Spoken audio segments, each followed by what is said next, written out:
ঠান্ডা ফ্যানটা ছেড়ে দিই। টেম্পারেচার যেমন আছে তেমনই থাকবে। খবরদার ফাহিম, তুমি রিমোটে হাত দিবা না। তাহলে কোথায় হাত দিব? তোমার হাতে?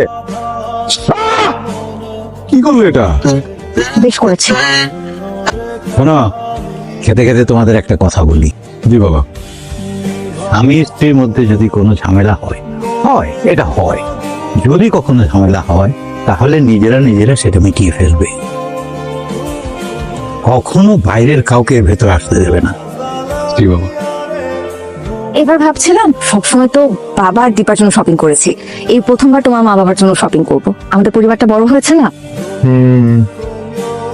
তাই কতক্ষণ থেকে তোমাকে কতগুলো প্রশ্ন করছি, তুমি শুধু হু হু করে যাচ্ছ। সরি।